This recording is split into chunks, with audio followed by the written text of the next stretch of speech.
Hello বন্ধুরা, আমি আবার এসে গেছি। আমি স্বর্ণালী। এই স্বর্ণালীর সংসারে তোমাদের কাছে নতুন ব্লগ নিয়ে আমি আবার হাজির হয়ে গেছি, প্রত্যেক দিনের মতো। যাই হোক, তোমরা কেমন আছো বলো তো? কেমন তোমাদের সময় কাটছে প্লিজ বলো আমায়। আমি এখন ভালো আছি, আগের থেকে অনেকটাই ভালো আছিস, মানে শারীরিকভাবে। আর মোটামুটি চলে যাচ্ছে এই পর্যন্ত। সবারই তো কিছু না কিছু এটা ওটা থাকে, চলে যাচ্ছে। আমি ভালো আছি, তবে হ্যাঁ, মানসিক দিক থেকে অবশ্যই শান্তিতে আছি আমরা। তো তোমরা আশীর্বাদ করো আমরা যেন এইভাবেই থাকতে পারি।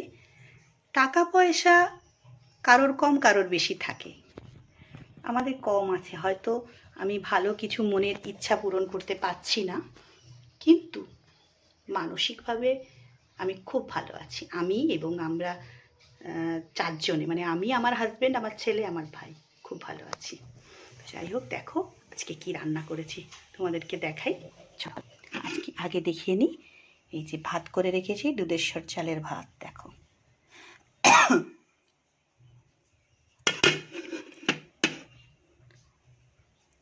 আর বানিয়েছি এই যে বাঁধাকপির তরকারি, আলু দিয়ে বাঁধাকপির তরকারি, টমেটো, কাঁচা লঙ্কা দিয়েছি, ধনেপাতা দিয়েছি।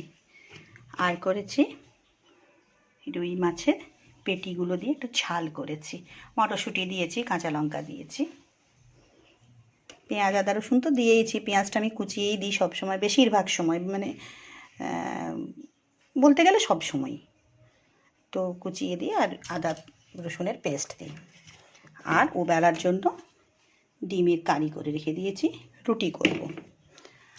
আর আর আছে, ছেলে বাঁধাকপি খেতে চায় না, তো আমি দিদির বাড়ি গেছিলাম। আসার সময় আমার দিদি, আমার ছেলে বেগুন খেতে ভীষণ পছন্দ করে, আমার দিদিও পছন্দ করে, আমরা ভালোবাসি, কিন্তু আমাদের থেকে ওরা দুজন, মাসি আর বোনপো, ভীষণ পছন্দ করে। সাদা বেগুন দিয়েছিল, এখনও একটা আছে, ওর মাসিমণি ওকে দিয়েছে। সেই মাসিমণির বেগুনটা ভেজে দিয়েছি আমি, সেটা আর একটাও একটা খরচ করিনি, ওর মাসিমণি বলেছে ওরই জন্য দিয়েছি তাই। আর একটু মরমরে করে অনুষ্ঠান বাড়ির মতো আলু ভাজা করেছি। আর আর সেরকম কিছুই করিনি। আর এটা আমি দেখাবো না, এটা দেখাতে ভীষণ লজ্জা করছে, তার কারণ কালকে রাত্রে না একটু পাটিসাপটা করেছিলাম।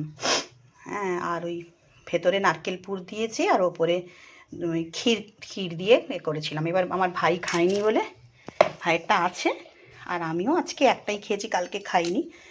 ছেলের বন্ধু খেয়েছে, আমার এক নাতনিকে দিয়ে এসেছি। আর এটা দুধ দিইনি, কেন আমার ভাই দুধ দিলে খায় না, দুধের কোনো জিনিস খেতে চায় না বলে ওটা দুধ দিইনি। ওটাই ভেতরেই নারকেল পুর দিয়েই করেছি, মানে নারকেলকে নলেন গুড় দিয়ে পাক করে ছাই মেরে রেখেছিলাম, সেটাই করেছি। তো যাই হোক, এই হচ্ছে আজকে আমার মোট রান্না। কেমন হয়েছে বলো তোমরা। লাইক শেয়ার কমেন্টটা প্লিজ যারা করছো না তারা করে দিও, যারা করছো তাদেরকে তো বলতে হয় না, করবেই।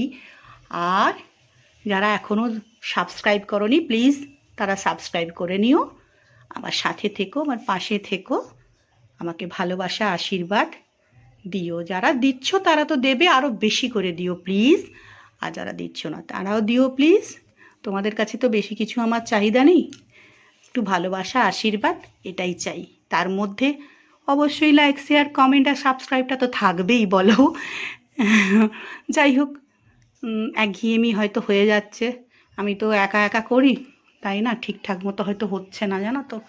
একা একা রান্না টান্না যখন করি তখন দেখাতে পারছি না। তো যাই হোক, চেষ্টা করছি, অনেক সময় ভুলও হয়ে যায়। তো যাই হোক, আজকের মতো রাখি। তোমরা খুব ভালো থেকো, হাসি খুশি আনন্দে থেকো, ঈশ্বর তোমাদের মঙ্গল করুক, তোমাদের শুভ হোক। তাহলে রাখি, টাটা।